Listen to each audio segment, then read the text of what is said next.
Have you ever witnessed that perfect moment when someone who thinks their wealth makes them untouchable gets completely put in their place? That's exactly what you're about to see in today's story. If you enjoy seeing arrogance meet its match, hit that like button right now and subscribe to see more incredible true stories of ordinary people standing up for themselves in extraordinary ways. The evening air carried a hint of autumn as Sarah Daniels tied her apron strings behind her back, preparing for another Friday night shift at Bellamy's. The upscale restaurant sat nestled between gleaming skyscrapers in downtown Manhattan, its warm lighting a stark contrast to the cold steel and glass that surrounded it. At 32, Sarah had spent the last decade serving the city's elite, learning to navigate the complex social hierarchies that came with each reservation. "Table 12 is yours tonight, Marcus," the floor manager said as he passed her. "Big spender. CEO type. Wants the best table, the best wine, the best everything." Sarah nodded, her face betraying nothing. After years in the service industry, she'd developed a carefully neutral expression that revealed none of her thoughts. Inside, though, she was calculating. Big spenders could mean big tips, but they could also mean big egos and endless demands. What Sarah didn't know was that Table 12 would change the trajectory of her life forever. Maxwell Reid stepped out of his Bentley, handing the keys to the valet with barely a glance. At 45, he had built Reid Enterprises from a small tech startup into a global empire worth billions. His tailored Armani suit fit his athletic frame perfectly, and the Patek Philippe watch on his wrist cost more than most people's annual salary. Tonight, he was celebrating another successful acquisition, adding yet another company to his growing portfolio. Accompanying him were his chief financial officer, Bradley, and two potential investors from Dubai. Maxwell had chosen Bellamy specifically to impress them. Nothing said success like spending obscene amounts of money on a single meal. "Mr. Reid, welcome to Bellamy's," the hostess greeted him with practiced deference. "Your table is ready." Maxwell nodded curtly, following her through the dimly lit restaurant. He noticed the other diners glancing his way, some with recognition in their eyes. He was used to it. His face had graced the covers of Forbes and Fortune multiple times. Sarah approached Table 12 with professional poise, her smile warm but not overly familiar. "Good evening, gentlemen. My name is Sarah, and I'll be taking care of you tonight. May I start you with some drinks?"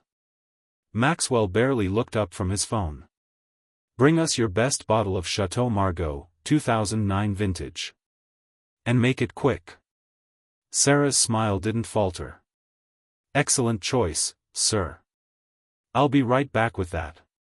As she walked away, she could hear Maxwell loudly discussing his latest business conquest, his voice carrying across the restaurant. "Bought the company for half what it was worth. The founder was desperate, divorce, you know how it is. His loss, my gain." The evening progressed with Maxwell growing increasingly loud and demanding. He sent back a perfectly cooked steak, claiming it wasn't rare enough. He complained about the temperature of the wine. He snapped his fingers to get Sarah's attention, treating her as if she were invisible until he needed something. "Another round," he called out, not bothering to look at her. "And tell the chef to actually cook the soufflé properly this time." Sarah maintained her composure, though she could feel a headache forming behind her eyes. She'd dealt with difficult customers before, but something about Maxwell's casual disregard for everyone around him struck a nerve. When she returned with the desserts, Maxwell was in the middle of a story about his new yacht. $65 million, but worth every penny. You should see the master suite. As Sarah placed the soufflé in front of him, Maxwell finally looked at her. "You know, you're not bad looking for a waitress. Ever consider a different career? I'm sure we could find something for you at my company.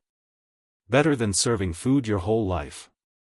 The restaurant seemed to go quiet, though perhaps it was just the blood rushing in Sarah's ears. She was acutely aware of the other diners nearby, some of whom had turned to watch the interaction. "Actually, sir," Sarah replied, her voice steady, "I'm quite content with my career. I'm working my way through medical school.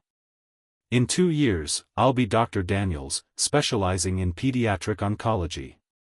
Maxwell blinked, clearly not expecting this response. And while I appreciate your concern for my future, Sarah continued, I find more fulfillment in serving others than I would in acquiring wealth for its own sake. Even as a waitress, I have the opportunity to make someone's day better, to provide a moment of joy or comfort. That's something money can't buy. The table fell silent. The investors exchanged glances, visibly impressed by Sarah's dignified response. Bradley stared down at his plate, embarrassed for his boss. Maxwell's face flushed red. He wasn't used to being challenged, especially not by someone he considered beneath him. But before he could respond, one of the investors spoke up. What a remarkable young woman, he said with genuine admiration. Your dedication to helping children with cancer is commendable. My own daughter survived leukemia thanks to doctors like you will soon be. The conversation shifted, with the investors asking Sarah questions about her studies and her plans for the future. Maxwell sat in uncomfortable silence, suddenly an outsider at his own table. When the check came, Maxwell reached for it automatically, but one of the investors beat him to it. Please, allow me, the investor said. It would be my honor to support someone with such clear purpose. He handed his credit card to Sarah, then added, and please accept this as well. He wrote something on the receipt, a tip that made Sarah's eyes widen. Sir, this is too generous, she protested. Not at all, he replied. Consider it an investment in the future of medicine. As the men prepared to leave, Maxwell lingered behind. His expression had changed, the arrogance replaced by something more contemplative. I apologize for my behavior, he said quietly. It was inappropriate and disrespectful. Sarah nodded, accepting his apology without comment. May I ask you something? Maxwell continued. You said you find fulfillment in serving others. I've spent my life accumulating wealth and power, and yet.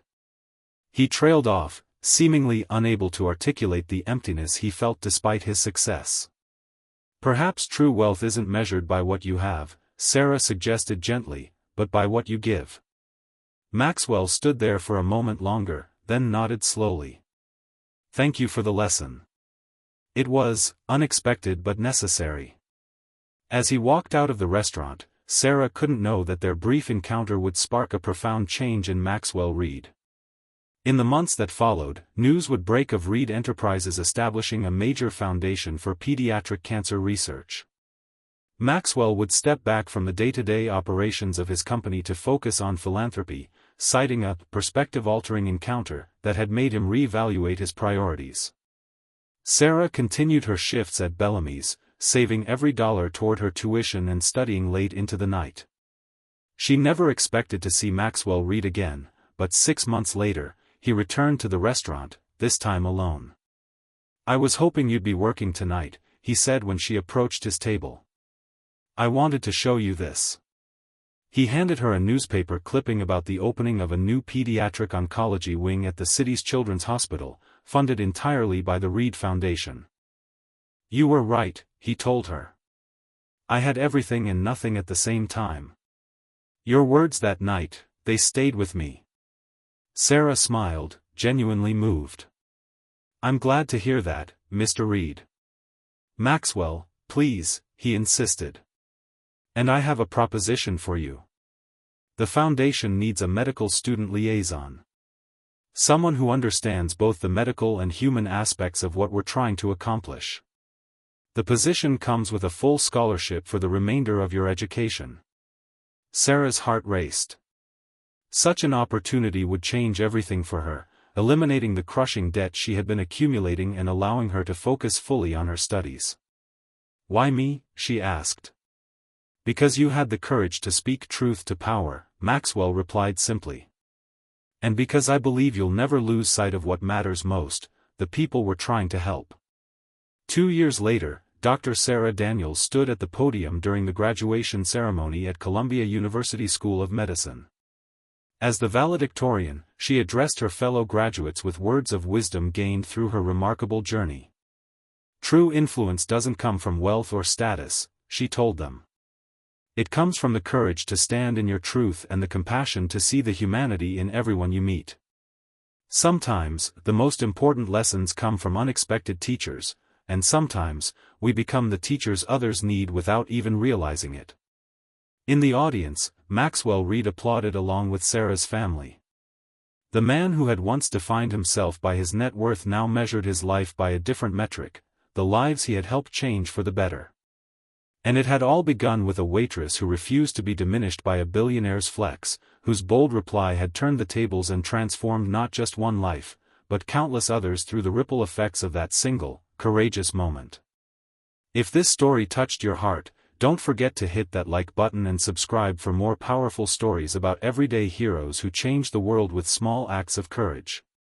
Remember, you never know when your words or actions might be the catalyst for someone else's transformation. Sometimes the smallest moments create the biggest changes.